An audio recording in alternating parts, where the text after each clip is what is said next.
So we'll start.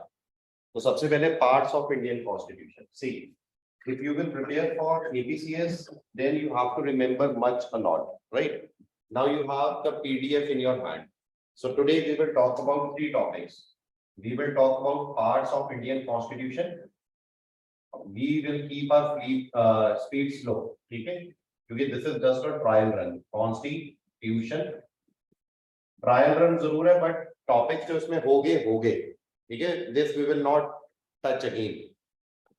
Then we will talk about schedules of Indian Constitution.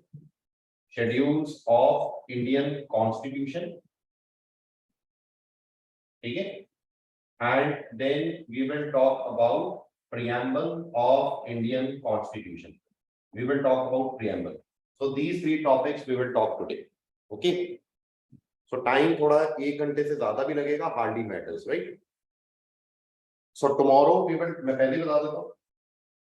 Tomorrow we will talk about union and its territory, and we will talk about citizenship. Tomorrow we will talk about citizenship, right?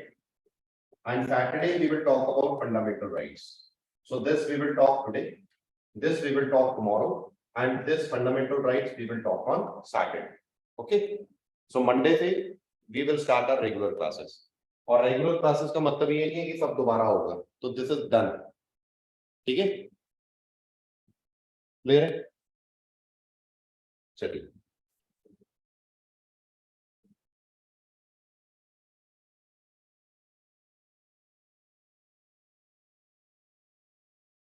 So first we will talk about parts of Indian Constitution. देखो, part of Indian Constitution के there are 25 parts.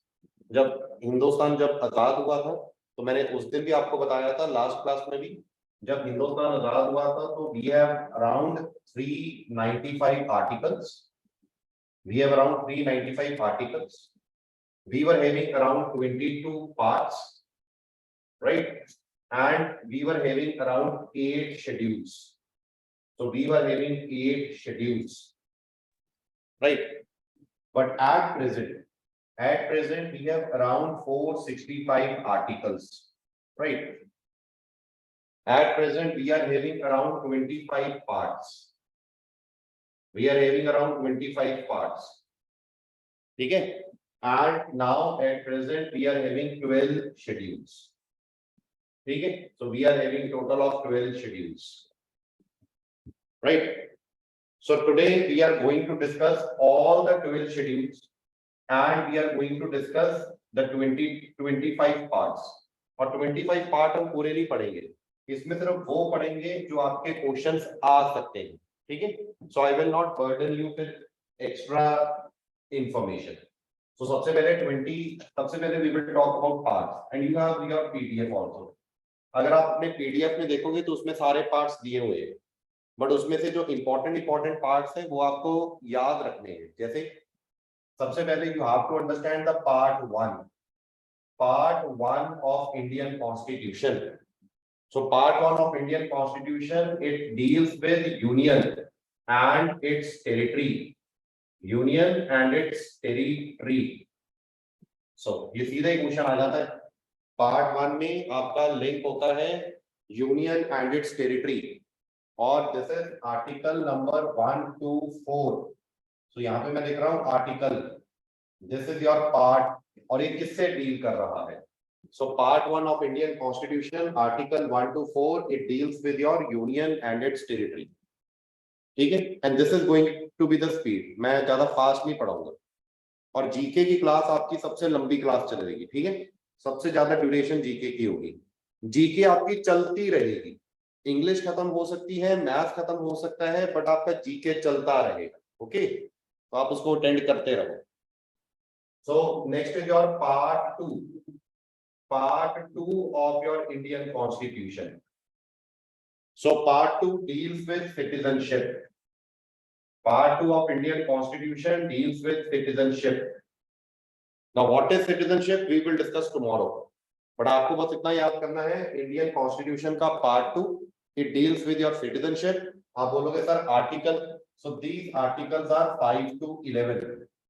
So 5 से लेकर 11 article तक, this article deals with your citizenship. and this comes under your part 2 of Indian Constitution. Next is part 3. So part 3 of Indian Constitution. This is your fundamental rights, जिसको हिंदी में बोला जाता है मौलिक अधिकार. So part 3 deals with fundamental rights. और part 3 में articles आते देखो 11 खत्म हो गया, तो it will start from 12 and it will go up to article number 35. So 12, 13, 14, 15 ऐसे करते करते आर्टिकल 35 तक will be your what, your fundamental rights. ठीक है. अब next is your part 4. Part 4 of Indian constitution, it deals with your DPSP, Directive Principles of State Policy. So it deals with your DPSP. ये क्या है? This is a full chapter. This we will discuss on Monday. DPSP. ठीक है. And part 4 के जो articles हैं, that is article number 36 to article number 51. So this is your part 4 of Indian Constitution. अब simple चीजें, single word पे part 5. Part 5 deal करता है यूनियन गवर्नमेंट में. यूनियन गवर्नमेंट, सेंटर की सरकार, सेंटर का पार्लियामेंट, सेंटर की सरकार, सेंटर का एग्जीक्यूटिव, सेंटर की जुडिशरी. तो जो भी सेंटर का पॉलिटिकल सिस्टम है, that comes under part 5 of Indian constitution. ठीक है. ऐसे ही पार्ट 6 डील करता है आपका स्टेट गवर्नमेंट के साथ, स्टेट के साथ. सो this is your part 6 of Indian constitution. ठीक है. क्लियर हो गया. सो part 1, part 2, part 3, part 4, part 5, part 6. So this is important parts of your Indian constitution. अभी यहां खत्म नहीं हुआ है, उसके अलावा भी है. Now we will talk about part 9. तो इसके बाद इंपॉर्टेंट पार्ट है part 9. Part 9 of Indian constitution, it deals with panchayat. So it deal with panchayat. ठीक है. ऐसे ही part 9A, part 9A actually इसको ऐसे नहीं लिखते हैं, it is written as like this. तो मैं आपकी उसके लिए कह रहा हूं, कन्वीनियंस के लिए हमने ऐसे लिख दिया पार्ट 9A. अब part 9A it deals with municipality, municipality. So this is what is your part 9A of Indian Constitution. इसके बाद एक इंपॉर्टेंट पार्ट है part 20. Part 20 of Indian constitution deals with amendment of Indian constitution, कि constitution को कैसे आपने amend करना है, कॉन्स्टिट्यूशन को कैसे आपने मॉडिफाई करना है आज के टाइम पे. So that it deals with amendment. इसकी amendment, so it deals with the amendment of Indian constitution. So it deals with amendment of Indian constitution. ठीक है. So this is part 20 of Indian constitution. बस आप इतने part याद कर लो. Part 1 बोलो. Part 1 है union and its territory. Part 2 is your citizenship. Part 3 fundamental rights. Part 4 DPSP. अच्छा एक और पार्ट 4 क्या, एक और देखो part 4A. So part 4A will talk about fundamental duties. ठीक है. Part 5 union government. Part 6 state government. Part 9 panchayat. Part 9A municipality. Part 20 amendment of Indian constitution. ठीक है. तो this is your parts of Indian constitution. Understood. ठीक है. और मैं कभी भी आपको लैपटॉप से नहीं पढ़ाऊंगा, मैं हमेशा आपको बोर्ड पे पढ़ाऊंगा. ठीक है. क्योंकि बोर्ड से आपकी पिक्टोरियल मेमोरी बनती है और यहाँ पे आप इसको देख भी सकते हो. ठीक है, so this is your parts of Indian Constitution, right? Now we will talk about schedules of Indian Constitution. Schedules. So put a heading in your notebook. Schedule of Indian Constitution. Schedules of Indian Constitution.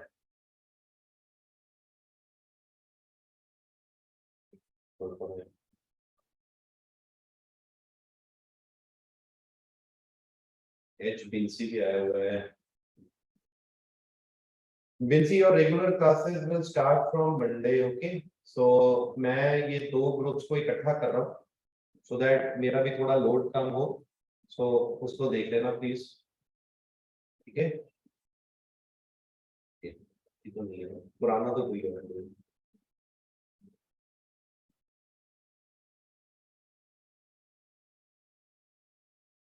काम की भी आएगा ना, आसान कोई ना तेजी.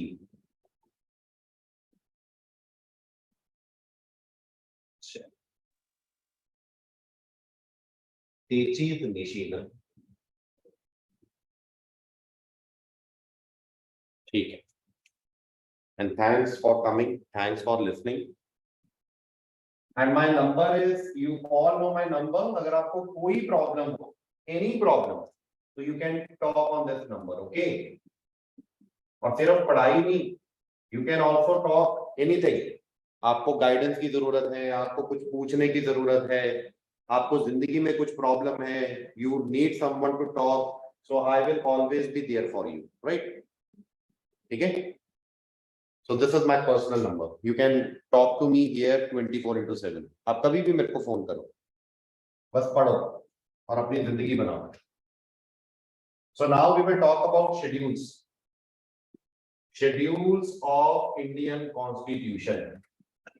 इसमें सबसे पहले तो क्वेश्चन यही है कि सर जब हम रिपब्लिक हुए, जब हमारे पास ओरिजिनल कॉन्स्टिट्यूशन बना, तो हमारे पास there were total of 8 schedules. हो गया? तो आज के टाइम पे ये थी स्टोरी 1950. सो 1950 में we were having 8 schedules.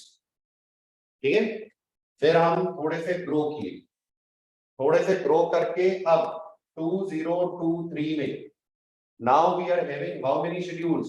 12 schedules. So now we are having 12 schedules. So this is our story. इसका मतलब है आपने प्लस 4 शेड्यूल आपने ऐड किए. In 75 years, 75, 73 years, you have added how many schedules? You have added 4 schedules to your original constitution. देखो diagram बन गया ना, लाइन लिखी होगी तो कभी भी याद नहीं होगा, डायग्राम से याद करोगे तो याद हो जाएगा. और देखो 1950 8 शेड्यूल्स, 2023 12 शेड्यूल्स, कितने ऐड किए? 12 शेड्यूल्स आपने ऐड किए. नाउ वी विल डिस्कस कि ये शेड्यूल्स है क्या. ओके, देखो मेरा काम है पढ़ाना, अब रट्टा मारना आपका काम है. 1 2 3 4 5 6, ठीक है? ऐसे ही 7 शेड्यूल, 8 9 10 11 12, तो 12 शेड्यूल. ठीक है, अब फर्स्ट शेड्यूल ये डील करता है यूनियन. जितना मैं लिखूंगा उतना ही लिख लो. ये डील करेगा यूनियन एंड इट्स टेरिटरी. तो this will talk about union and its territory. ये शेड्यूल बात करेगा हिंदुस्तान. प्रीरोगेटिव रेट अभी क्यों पढ़ना है? ये देखो, अब ऐसा है, आप मेरे को ये डीएम कर लेना, बट प्रीरोगेटिव रेट अभी ये एपीएसएसबी का बैच है ना, समझो चीजों को. ठीक है, तुम मेरे को पर्सनली फोन करके पूछ लेना प्रीरोगेटिव रेट क्या होती है. ठीक है, सो schedule number 1 is your union and its territory. ठीक है, schedule number 2, schedule number 2 talks about salaries. तो ये बात करती है सैलरीज की, अलाउंसेस का, प्रिविलेजेस का. कितने आदमी का? 9 आदमी का. अब 9 आदमी कौन कौन है आपको नहीं पढ़ना है. अरे आप ये भी मत पढ़ो 9, सिर्फ एक वर्ड याद रखो, schedule 2 it talks about salaries, बस. ठीक है। Now is schedule 3. Schedule 3 talks about oath, it talks about शपथ. कितने आदमी का वो जरूरत नहीं है, कौन कौन से, that is a part of EPCS में वो पढ़ लेना, यूपीएससी में वो पढ़ लेना. यहां पे आप याद रखो schedule 3 it talks about oath. ठीक है. अब शेड्यूल 4, शेड्यूल 4 बात करता है कि किस स्टेट को, किस यूनियन टेरिटरी को, इनको राज्यसभा में कितनी सीट्स मिलनी है. जैसे अरुणाचल प्रदेश की राज्यसभा में 1 सीट है, और ये भी क्वेश्चन आपको आ सकता है कि अरुणाचल प्रदेश की राज्यसभा में कितनी सीट्स हैं. तो अरुणाचल प्रदेश की राज्यसभा में 1 सीट है. लोकसभा की कितनी सीट है, 2 सीट है. तो टोटल पार्लियामेंट में कितनी सीट्स हैं अरुणाचल की, 3, जिसमें से 2 is in Lok Sabha and 1 is in what, Rajya Sabha. Simple. तो दिस इज शेड्यूल 4. तो शेड्यूल 4 इट टॉक्स अबाउट कि राज्यसभा में स्टेट्स की कितनी सीटें हैं और यूटी को कितनी कितनी सीट्स मिलेगी, कहां पे, राज्यसभा में. शेड्यूल 5 और शेड्यूल 6, शेड्यूल 5 और schedule 6 it talks about what, it talks about your tribal areas. कि जो जिस एरिया में ट्राइबल लोग रह रहे हैं, जिस एरिया में इंडिजिनस लोग रह रहे हैं, उनको कैसे मैनेज करना है. इन एरियाज में गवर्नर की पावर, सीएम की पावर, प्रेसिडेंट की पावर क्या होगी. तो that is schedule 5 and schedule 6. Okay. Now is schedule number 7. Schedule number 7 it talk about list. अब ये 3 तरह की लिस्ट है. जैसे आपका घर होता है, कल मैं ऑफलाइन में भी यही पढ़ा रहा था. जैसे आपका घर, तो घर में आपने बोला ए काम, बी काम, सी काम. तो आपने बोला ए काम करेगा पापा, बी काम करेगा मम्मा, और सी काम पापा भी कर सकता है, मम्मा भी कर सकता है. और जो काम कहीं भी लिखा नहीं हुआ है वो काम करेगा पापा. अब this is what is your list. तो यहाँ पे लिखा हुआ है सेंट्रल गवर्नमेंट क्या क्या काम करेगी, यूनियन लिस्ट. यहाँ पे लिखा हुआ है स्टेट लिस्ट, कि स्टेट गवर्नमेंट क्या क्या काम करेगी. और ये जो दोनों कर सकते हैं उसको बोलेंगे कनकरेंट लिस्ट, उसको बोलेंगे कनकरेंट लिस्ट. और कनकरेंट लिस्ट में जो काम होगा वो सेंटर भी करेगा और वो स्टेट भी कर सकता है, दोनों कर सकते हैं. और ऐसा काम जो जो ना तो यहां लिखा है, ना यहां लिखा है, ना यहां लिखा है, वो काम करेगा सेंटर. Is it okay. तो schedule 7 simple. Schedule 7 talks about list. It talks about role and responsibilities. किसकी, सेंट्रल गवर्नमेंट की, स्टेट गवर्नमेंट की. सिंपल हो गया ना. 8th schedule. So 8th schedule talks about languages. तो ये बात करता है लैंग्वेजेस की. अब इसमें क्वेश्चन एक बहुत इंपॉर्टेंट आता है कि 8th शेड्यूल में कितनी लैंग्वेजेस हैं. साउंड नहीं आता है, नहीं साउंड आ रहा है. अब आपके इंटरनेट की प्रॉब्लम होगी.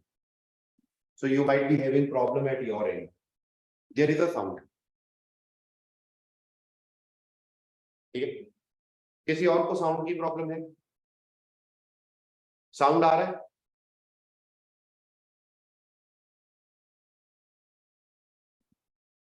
इस साउंड की प्रॉब्लम है किसी को, ओके प्रॉब्लम आ रहा है ना, देखो सबको आ रहा है. अच्छा मेरे को बता दो वीडियो क्वालिटी ओके. वीडियो, अब जो मैं बोल रहा हूं उसका यस सर बोलो. Video quality is okay. ठीक है. Teaching quality is okay. Yes sir. ठीक है. टीचिंग में बस एक प्रॉब्लम आएगी, मैं आज बोल रहा हूं. टीचिंग में सिर्फ एक प्रॉब्लम आएगी, स्लो. आप कहोगे सर जीके चली जा रहा है, चली जा रहा है, वो चलता रहेगा. जीके का सच ही है.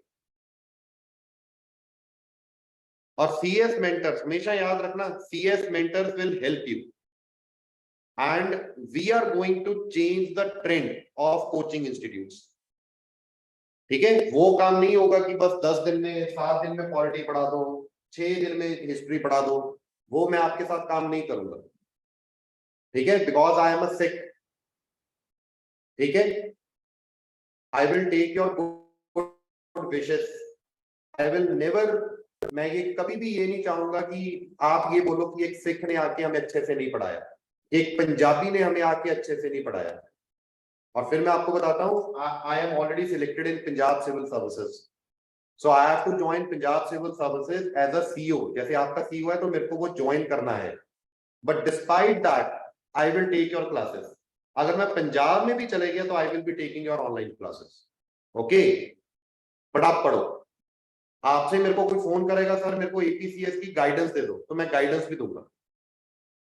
अरे यू पीपल आर ट्राइबल, अरे आप आईएएस 1 मिनट में बन जाओगे, मैं अगर ट्राइबल होता तो मैं 1 मिनट में आईएएस बन जाता, ठीक है। पढ़ो अच्छे से। चलो, सो 8 schedule it talks about languages, और यहाँ पे कितनी लैंग्वेजेस है, देयर आर टोटल 22 लैंग्वेजेस, ठीक है। तो 8 schedule it talks about 22 languages, ठीक है। तो 8 schedule it talks about languages. अब देखो यहां तक तो हो गया, ओरिजिनल खत्म हो गया। अब schedule number 9, schedule number 10, schedule number 11, schedule number 12, ये हमने बाद में लगाए। इसका मतलब इसके लिए हमने कॉन्स्टिट्यूशन को क्या किया, अमेंड किया। तो सी 9th शेड्यूल हमने कॉन्स्टिट्यूशन को पहली बारी अमेंड किया, फर्स्ट अमेंडमेंट। और ये भी क्वेश्चन आता है 9th शेड्यूल आपने कब लगाया, तो ये आपने लगाया 1951। तो कॉन्स्टिट्यूशन को आपको 1951 में आपने पहली बारी अमेंड किया, और उस अमेंडमेंट से लगा 9th schedule. And 9th schedule it talks about your land reforms. So it talks about your land reforms. ठीक है, it talks about your land reforms. फिर आया 10th schedule। 10th schedule ये आपने ऐड किया 1985 में, ठीक है। और ये 10th शेड्यूल 1985 में ऐड किया थ्रू 52nd कॉन्स्टिट्यूशनल अमेंडमेंट। इसमें सीए का मतलब है constitutional amendment. 52nd constitutional amendment कब की, 1985।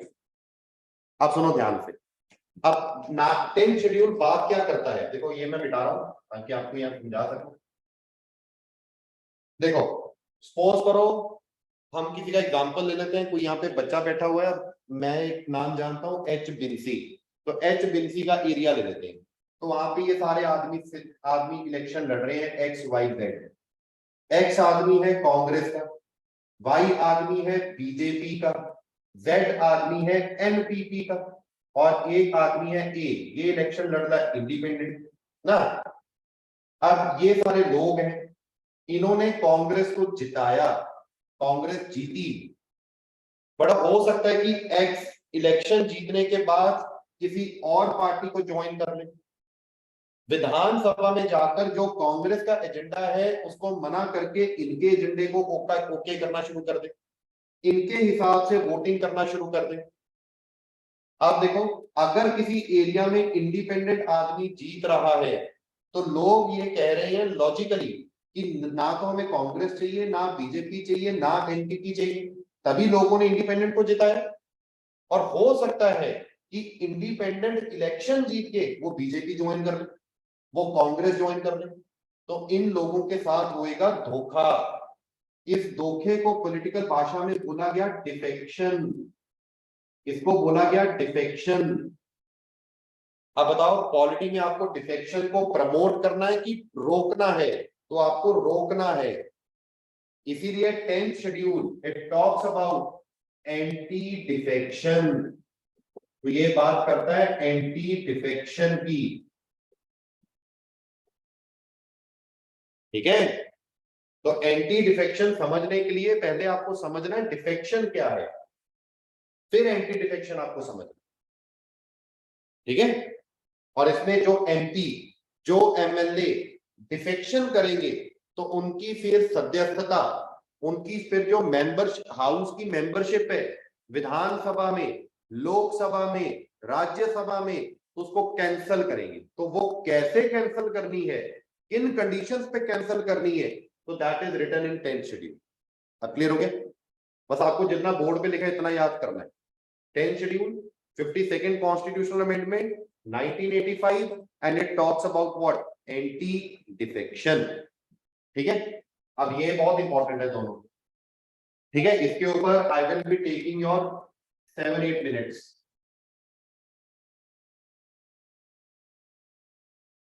ठीक है, so number 1 is your 11th schedule. 11th schedule,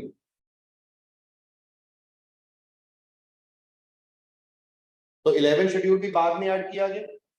तो 11th schedule it talks about what, 11th schedule, this is part 9 of Indian constitution, part 9। तो मैं देखो, अगर 11th शेड्यूल में से कोई क्वेश्चन आएगा, चाहे वो एपीएसएसबी में आ जाए, चाहे वो एपीसीएस में आ जाए, जितना मैं बोर्ड पे लिखूंगा उतना ही आएगा, इससे ज्यादा नहीं आएगा। सो 11th schedule is 9 part. 11th schedule it deals with panchayat, panchayat. इसको ऐड करने के लिए आपने क्या किया, आपने कॉन्स्टिट्यूशन की 73rd अमेंडमेंट। फिर क्वेश्चन आता है कब कर दी, ये आपने की 1992 में।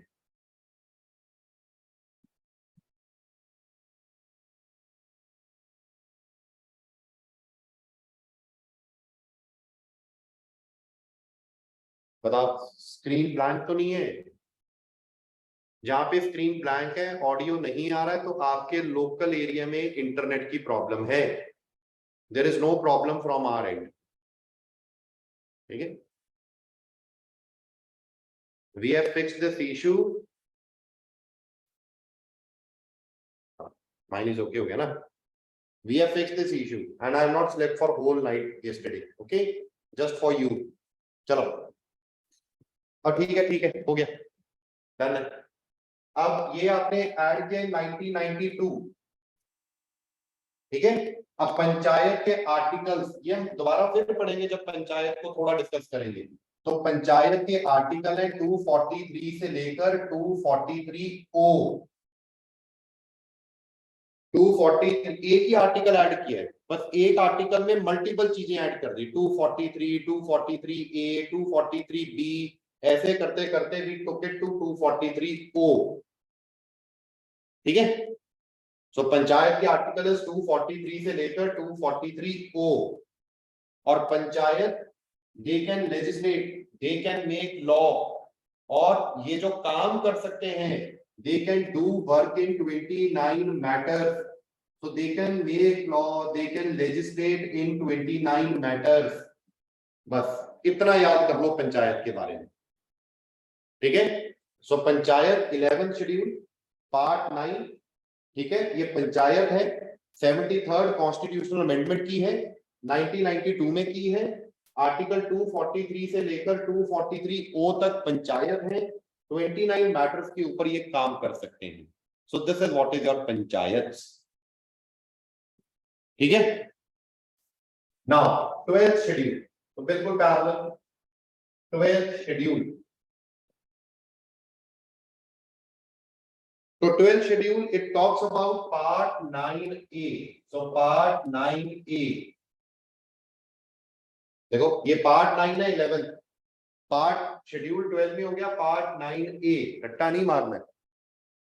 ये पंचायत को डील करता है, तो ये म्यूनिसिपैलिटी को डील करता है, म्यूनिसिपैलिटी। ठीक है, ये 73rd कॉन्स्टिट्यूशनल अमेंडमेंट है, तो this will become 74th constitutional amendment. ये 73rd, तो दिस विल बी 74th। ये भी 1992, तो ये भी 1992, ये दोनों 1992 में हुई। अब इधर देखो, अब ये 243 से लेकर 243 ओ। अब बताओ ओ के बाद क्या आता है, पी। तो म्यूनिसिपैलिटी शुरू होगा 243 पी। आप बताओ ये नंबरिंग ये कहां तक होते हैं, ये इंग्लिश के वर्ड्स जेड, तो this will go till 243 Z, but Z में म्यूनिसिपैलिटी कंप्लीट नहीं हुआ, इसीलिए अब इन्होंने ZA, ZB, ZC, तो दिस विल बिकम ZG। तो म्यूनिसिपैलिटी के जो आर्टिकल्स हैं that will come from 243P से लेकर 243ZG।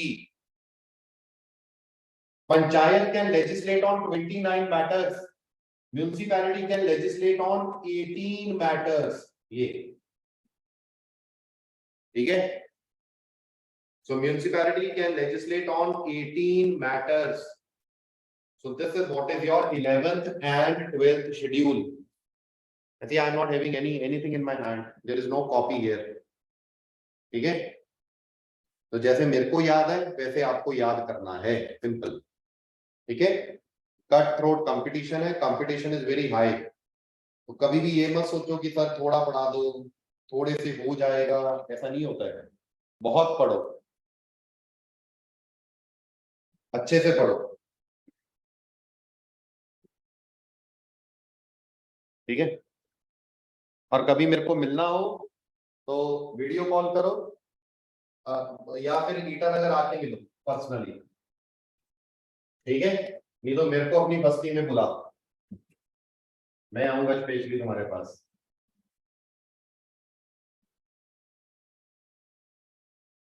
ठीक है, so this is what is your schedules. चलो अब एक सिंपल छोटे चीज में खत्म करेंगे। ठीक है, कितने शेड्यूल है? 12। 1 2 3 4 5 6 7 8 9 10 11 12 हो गया, एक एक वर्ड में। क्या हो गया? क्वालिटी। जेआर क्या हो गया? क्यों मैसेज कर रहा है क्वालिटी? पूरा लिख, क्वालिटी क्या?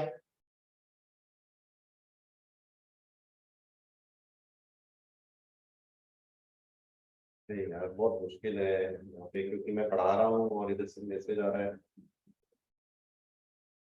नहीं, ये अब कैसी बात कर रहा है?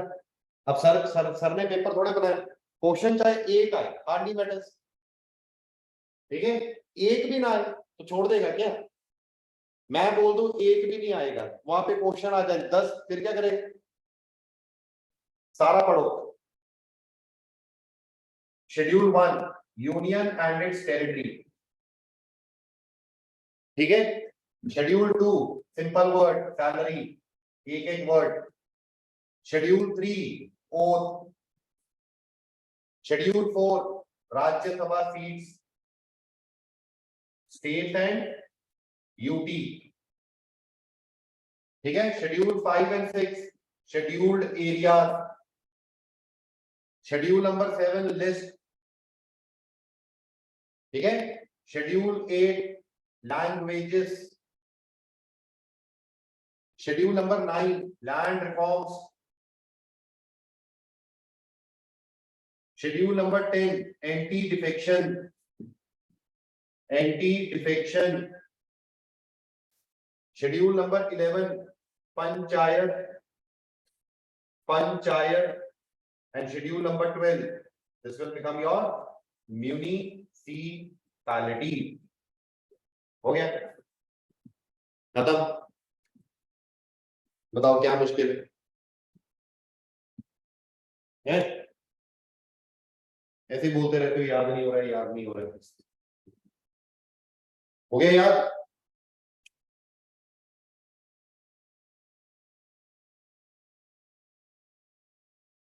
ठीक है, am I done on this? चलिए, चलो जेआर को याद होगा। ठीक है,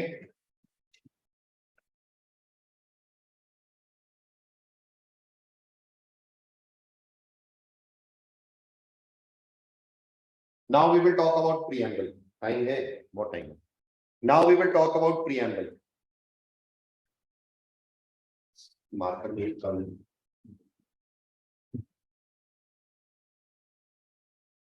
चलो एडजस्ट करो। प्रीएम्बल विजिबल है ना बोर्ड? प्रीएम्बल। अब जितने क्वेश्चन आएंगे प्रीएम्बल के, I will explain you. Okay, और आप नोट्स को रेफर कर लेना। नो नो नो, कोई शॉर्टकट मेथड नहीं है, ठीक है, वो खुद बनाते रहो, सर ने भी तो याद किया। Preamble, I don't believe in shortcuts, ठीक है, I believe in basic understanding, conceptual understanding. और एक बार ऐसे पढ़ो कि कल को आप अपने ग्रैंड डॉटर, ग्रैंड सन को भी पढ़ा सको, ऐसी सोच होनी चाहिए। एनीवेज, प्रियम्बल, ठीक है। अब प्रियम्बल क्या होता है, अब जितना मैं बोर्ड पे लिखूंगा वो अपने नोट्स में लिख लेना। Preamble is a preface, preamble is known as preface. जैसे आप कोई भी किताब लेते हो, किताब से पहले होता है प्रीफेस, उसमें लिखा होता है कि ये किताब क्या है, ये क्या करने की कोशिश कर रही है, जब आप इस पूरी किताब को पढ़ोगे तो आपको क्या फायदा होगा, ये किताब किसने लिखी है, ये किताब कब लिखी है। तो this is what is the preface. Preface, किताब पढ़ने से पहले, ठीक है, this is what is preface. Preamble is also known as summary, कि आप कॉन्स्टिट्यूशन मत पढ़ो, आप समरी प्रियम्बल पढ़ लो, प्रियम्बल को समरी भी बोला जाता है, ठीक है। एक आदमी है बी, पलकी वाला, पलकी वाला, तो ये आपके नोट्स में भी मेंशन होगा। तो पलकी वाला नाम का एक आदमी है, इसने ये बोला है कि preamble is an identity card, preamble is an identity card. होता है ना आइडेंटिटी कार्ड, छोटा सा यहाँ पे लगा होता है, उसमें लिखा होगा नाम, father's name, blood group, address, contact number. तो वो आईडी कार्ड देख के पता लग जाता है ये आदमी कौन है, कहां से है, कैसा होगा, आइडिया लग जाता है। तो ये बोलता है कि ये पलकी वाला कहता है कि जो प्रियम्बल है this is an identity card. किसका identity card? This is an identity card of constitution of India, ठीक है। और प्रियम्बल आपने लिया है फ्रॉम यूनाइटेड स्टेट्स, तो यूनाइटेड स्टेट से वी हैव टेकन प्रियम्बल, तो preamble we have taken from United States of America. अच्छा, एक चीज और थोड़ी सी मैं आपको समझाना चाहता हूँ, हमारी जो क्लास है that is black board based, that is black board based और व्हाइट बोर्ड बेस्ड, चाहे वो मैथ्स की क्लास है चाहे वो जीके की क्लास है।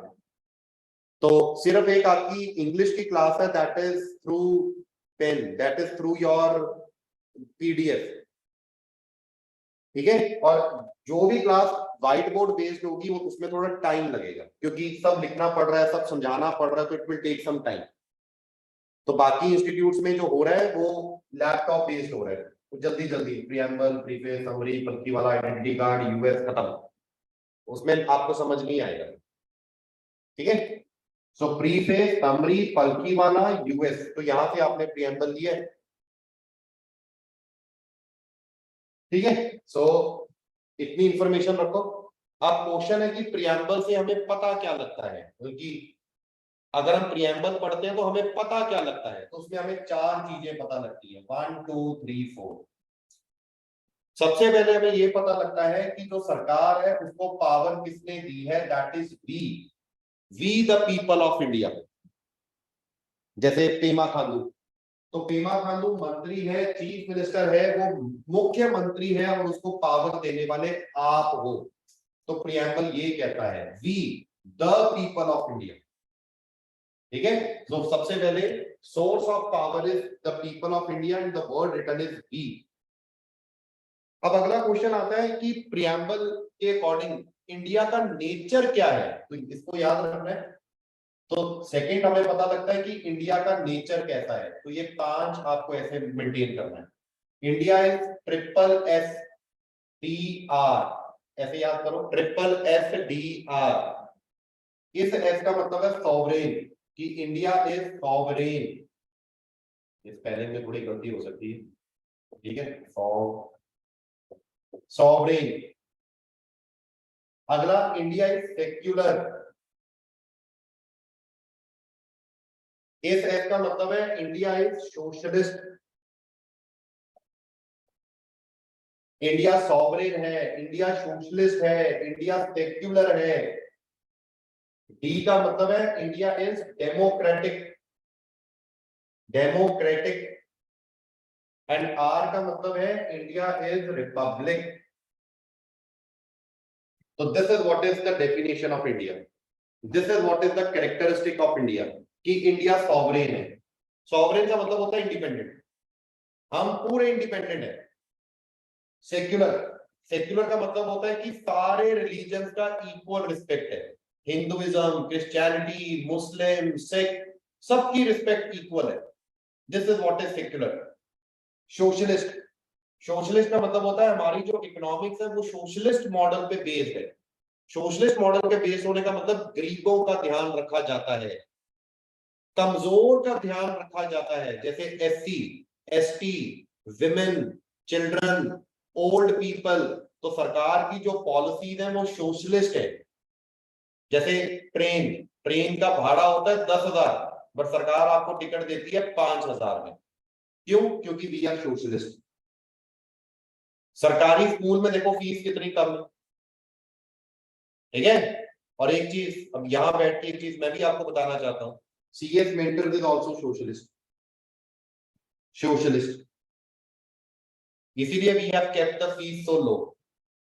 और कम फीस होने का मतलब ये नहीं है कि आपको क्वालिटी एजुकेशन नहीं मिलेगी, आपको सबसे अच्छी क्वालिटी मिलेगी और आपको सबसे कम फीस में मिलेगी, because this is a socialist institution, this is not capitalist, this is socialist. और मैं हमेशा ये सोचता हूं कि गरीब गरीब स्टूडेंट का हाथ कौन पकड़ेगा, ठीक है। डेमोक्रेटिक, डेमोक्रेटिक का मतलब हुआ कि हमारा जो इलेक्शंस होंगे और इलेक्शंस होके हमारी सरकार बनेगी। रिपब्लिक, रिपब्लिक का मतलब है जो हमारा हाईएस्ट ऑफिस है प्रेसिडेंट ऑफ इंडिया का, उसमें कोई भी एंटर कर सकता है। इवन क्या पता कल को मैं ही प्रेसिडेंट बन जाऊं। So that is not a property of one family, that is not a property of few. Even आप जो सुन रहे हो सकता है तुम में से कल कोई प्रेसिडेंट ऑफ इंडिया बन जाए। So president of India office is open for all, anybody can become what, the president of India. Mean in other words, जो हमारा हेड है, head of the country, that person is elected. तो this is what is India, ठीक है। अब इसमें याद करना है ये वर्ड सेक्युलर और ये वर्ड सोशलिस्ट, तो ये ओरिजिनल प्रियम्बल में नहीं था। ये सेक्युलर और सोशलिस्ट वर्ड है वो आपने ऐड किया है बाय 42nd कॉन्स्टिट्यूशनल अमेंडमेंट, और this you have added in 1976। और मैं और सिंपल बताता हूं, प्रियम्बल को सिर्फ आपने एक ही बार अमेंड किया है, एक ही बार, और that is 42nd constitutional amendment. इस अमेंडमेंट से आपने एक ही बारी अमेंड किया है। क्वेश्चन आ जाता है कब अमेंड किया, 1976। अब क्वेश्चन ये आएगा अमेंड करके क्या ऐड किया, ये भी तो क्वेश्चन आएगा। तो ऐड किए हमने 3 वर्ड्स, एस एस आई, ऐसे याद कर लो। एस का मतलब है सेक्युलर, सेक्युलर ऐड किया, फिर हमने एस से सोशलिस्ट ऐड किया, और फिर हमने आई से इंटीग्रिटी ऐड किया, इंटीग्रिटी, ठीक है। तो ये 3 words we added in what, preamble. पता लगा पॉलिटी कैसे पढ़ाई जाती है। अभी तो तुम मेरे को मौका दो, तो प्रियम्बल का जो पूरा चैप्टर होगा जब आप एपीसीएस की तैयारी करोगे, इट नीड्स 2 आवर्स, ठीक है। बट इतनी इंफॉर्मेशन से यू कैन क्लियर इवन एपीसीएस का प्रिलिमिनरी, ठीक है। और सीएस मेंटर में आप फीस सुन के हैरान रह जाओगे एपीसीएस की। Pre main, total pre, total main, including CSAT, the fees is 45,000 rupees, बता दो, ठीक है। बाकी इंस्टीट्यूट्स में फीस इज 84,000 रुपीज, यहाँ पे इट इज 45,000 रुपीज। वहां पे कोर्स होता है 82 डेज प्री का, हमारे इधर कोर्स है ऑफ 10 मंथ्स प्री का। सोचो, ठीक है, तो प्लीज स्प्रेड आवर मैसेज, हमें तुमसे कुछ नहीं चाहिए, सिर्फ स्प्रेड आवर मैसेज, क्योंकि education is a wonderful gift which you can give to the society, and to the very surprise इस कंट्री में एजुकेशन और हेल्थ दोनों ही प्रॉब्लम है। एनीवेज, हो गया, डन हो गया। अब क्वेश्चन आता है, देखो पहला पढ़ लिया हमने, दूसरा पढ़ लिया हमने, पढ़ा पावर मिली बी से और इंडिया इज दिस SSSDR, तो ये हमने पढ़ लिया। अब हम पढ़ते हैं कि इंडिया हमें, ये कॉन्स्टिट्यूशन हमें देना क्या चाहता है, what is the aim of constitution. तो एम ऑफ कॉन्स्टिट्यूशन क्या है, जस्टिस, कल भी शायद पढ़ा था। अगला है लिबर्टी, अगला है इक्वालिटी, एंड अगला है fraternity. So this is what is the aim of Constitution of India. तो कॉन्स्टिट्यूशन हमें देना चाहता है जस्टिस, न्याय, liberty, freedom, liberty of thought, belief, expression, faith, worship. Constitution हमें देना चाहता है इक्वालिटी, और कॉन्स्टिट्यूशन हमें देना चाहता है फ्रेटर्निटी। फ्रेटर्निटी का होता है ब्रदरहुड, और ये हमें है ही नहीं। अगर हम ब्रदरहुड अगर हमने प्रमोट किया होता तो आपकी कोई एक्सप्लॉयटेशन ना करता। मैं अपने कभी भी भाई की एक्सप्लॉयटेशन नहीं करूंगा, डॉक्टर कभी भी अपने भाई की एक्सप्लॉयटेशन नहीं करेगा, टीचर कभी भी अपने भाई की एक्सप्लॉयटेशन नहीं करेगा। तो बट कॉन्स्टिट्यूशन हमारा कह रहा है फ्रेटर्निटी। और देखो हम लड़ते भी हैं, अरुणाचल असम से लड़ रहा है, असम मणिपुर से लड़ रहा है, तो वेयर इज फ्रेटर्निटी। तो there is always a conflict, tribal non tribal. Anyways, so justice word ये हमने लिया है फ्रॉम रशियन रेवोल्यूशन, ये क्वेश्चन बहुत आता है, रशियन रेवोल्यूशन। और ये तीन word this we have taken from French revolution, ये क्वेश्चन बहुत आता है, इसके ऊपर स्टार लगा लेना। तो justice word we have taken from Russian revolution, एंड ये तीन words we have taken from what, French revolution. ठीक है, अब चौथा में क्या पता लगता है, चौथा में ये पता लगता है कि प्रियम्बल में डेट क्या लिखी। तो मैंने आपको पहले लेक्चर में भी बताया था, डे बिफोर यस्टरडे, कॉन्स्टिट्यूशन को अडॉप्ट किया गया 26 नवंबर 1949। इवन प्रियम्बल में भी यही डेट मेंशन है, जबकि कॉन्स्टिट्यूशन को एनफोर्स किया गया 2 महीने बाद, दैट इज 26 जनवरी 1950। और प्रियम्बल में विच डेट इज मेंशन, 26 नवंबर 1949। ठीक है, अब फिर वही क्वेश्चन रिपीट कर रहा हूं, प्रियम्बल को एक बार अमेंड किया गया 42nd कॉन्स्टिट्यूशनल अमेंडमेंट से। कब होती है, 1976। और कितने वर्ड ऐड करते हैं, 3। कौन कौन से, SSI, सोशलिस्ट, सेक्युलर, इंटीग्रिटी। सो एक वर्ड इंटीग्रिटी भी ऐड किया गया। ठीक है, क्लियर। अब बस सिर्फ 5 मिनट और।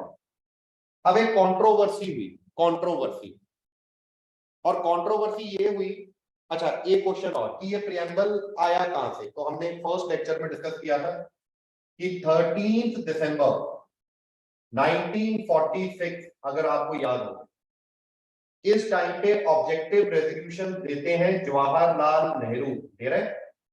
तो Jawaharlal Nehru is giving objective resolution किसको, कॉन्स्टिट्यूएंट असेंबली को। और ये जो रेजोल्यूशन पे वोटिंग होती है ऑन 22 जनवरी 1947। और यही objective resolution it took the shape of preamble, और देखो मैंने कैसे इंफॉर्मेशन को मैंने डायग्राम में बता दिया, और जो हमने डे बिफोर यस्टरडे किया था वो रिवाइज भी हो गया। So preamble is based on objective resolution was given by Jawaharlal Nehru. ये ऑब्जेक्टिव रेजोल्यूशन दिए जाते हैं 13 दिसंबर 1946 में, और इसको वोटिंग होती है 22 जनवरी 1947 में। यही objective resolution turned into what, the preamble of Indian constitution. और हमने प्रियम्बल हमने कहां से सोचा कि प्रियम्बल लगाएंगे, वो हमने देखा यूएसए का कॉन्स्टिट्यूशन। हमने देखा अच्छा वहां प्रीएम्बल है तो यहां भी लगाओ प्रीएम्बल, ठीक है। चलो अब कंट्रोवर्सी हुई कि प्रीएम्बल कॉन्स्टिट्यूशन का पार्ट है कि कॉन्स्टिट्यूशन का पार्ट नहीं है, ये कंट्रोवर्सी, बस इसमें दो केस पढ़ोगे। और जब भी कोई कंट्रोवर्सी होगी तो कंट्रोवर्सी को सेटल करेगा सुप्रीम कोर्ट। तो एक केस हुआ Berubari union case, Berubari case ऐसे पढ़ोगे साहब। और एक केस हुआ केशव नंदा भारती केस, केशव नंदा भारती। तो ये दो केस हुए। ये केस हुआ 1960 में, और इस केस में सुप्रीम कोर्ट ने बोला कि preamble is not the part of Indian constitution. कि प्रियम्बल ठीक है कॉन्स्टिट्यूशन में लिखा हुआ है, बट ये कॉन्स्टिट्यूशन का पार्ट नहीं है। अरे प्रीफेस कौन पढ़ता है बुक का, बताओ? कोई भी नहीं पढ़ता है, आप भी नहीं पढ़ते, खोल के भी नहीं देखते। बट 1973 में, क्योंकि supreme court is a self correcting agency, तो सुप्रीम कोर्ट ने 1973 में डिसाइड किया कि जो मैंने 1960 में जजमेंट दी थी वो गलत है। एंड इस केस में सुप्रीम कोर्ट ने कह दिया कि preamble is the part of Indian constitution, ठीक है। तो आज के टाइम पे आप बोलोगे preamble is a part of Indian constitution, yes. किसने बोला है? Supreme court. किस केस में बोला है? केशव नंदा भारती केस में बोला है। कब हुआ था? 1973 में हुआ था। तो this is what is Keshav Nanda Bharati case. Is it okay? अब दो चीजें, अब ये बोला गया कि प्रियम्बल को अमेंड कर सकते हैं, yes it can be amended. कितनी बार अमेंड किया है? एक बार, बार बार नहीं बोलूंगा। कब अमेंडमेंट किया है? 42nd कॉन्स्टिट्यूशनल अमेंडमेंट 1976 में की है। और कितने वर्ड ऐड किए हैं? 3। कौन कौन से ऐड किए हैं? SSI, socialist, secular, integrity. देखो एक ही लेक्चर में तीसरी बारी रिवाइज करा रहा हूं, ठीक है। अच्छा ये फिगर से कुछ समझ नहीं आएगा, इसको अपनी वर्ड्स में लिख लेना, कि बाद में कह रहे हो कि सर ये 3 क्या है, एसएसआई क्या है, भूल गए हो, ठीक है। अब एक चीज और, प्रियम्बल इज नॉन जस्टिशिएबल। हम फंडामेंटल राइट्स और डीपीएसपी में भी पढ़ेंगे, नॉन जस्टिशिएबल।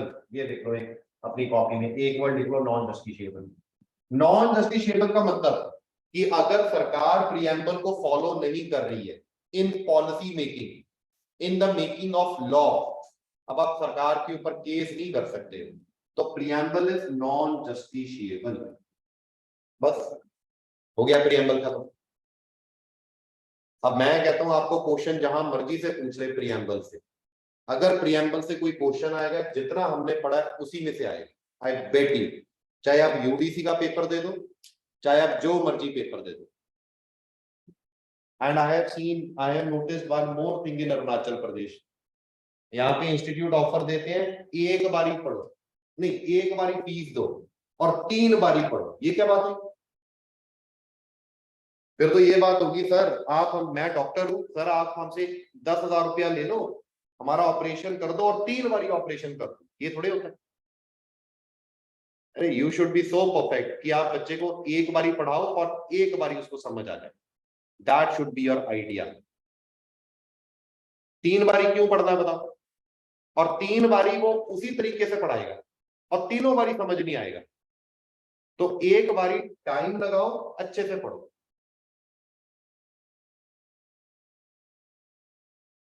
नहीं, एटीसीएस का बैच हमारा स्टार्ट हुआ है, the classes are going on, you can join that batch. क्या कहते हैं, इन बिटवीन भी आप उसको ज्वाइन कर सकते हैं, ठीक है। और वो बैच सिर्फ और सिर्फ ऑफलाइन है, वो ऑनलाइन नहीं है, क्योंकि एपीसीएस का सिलेबस ही इतना ज्यादा है, उसमें इतना पढ़ना पड़ता है कि अब मैं क्या ही बताऊं। और यहाँ पे आधा सिलेबस तो कराया ही नहीं जाता, ठीक है। और उसके लिए if you want to talk you can talk to me in person, मेरे को फोन कर लेना। और अगर तुम ईटानगर नहीं आ सकते हो then under my guidance I will guide you कि आप यहाँ से पढ़ लो, यहाँ से पढ़ लो, यहाँ से पढ़ लो, ठीक है। I will hand hold you, don't worry, बस पढ़ो। ठीक है, चलो। अच्छा, फिर वही I am requesting you one more thing, please एक ही आदमी ने पिछली बार रिव्यू दिया, सिर्फ एक आदमी ने, गलत है ना ये? Can't you type a simple message? दोस्तों को भी तो करते हो, सर को भी अपना दोस्त मान लो, सिर्फ एक मोटिवेशन के लिए, मेरे को कुछ नहीं मिलेगा उससे, सिर्फ मोटिवेशन के लिए, ठीक है? चलो, और डिटेल में मैसेज लिखना है, ठीक है? क्लास कैसे लग रही है, पढ़ाने का तरीका कैसा है, आपको समझ आ रहा है कि नहीं आ रहा है, ये सारी चीजें। आई नो पढ़ाते पढ़ाते मैं इधर उधर निकल जाता हूँ, दैट आई नो, ठीक है? वो मत लिख देना। सर हेलो, ठीक है, we'll meet tomorrow at 4 PM, right? Sir आप मेरा आवाज को सुन रहे हैं? लाइक उसमें मैसेज, व्हाट्सएप पे मैसेज करो। हेलो,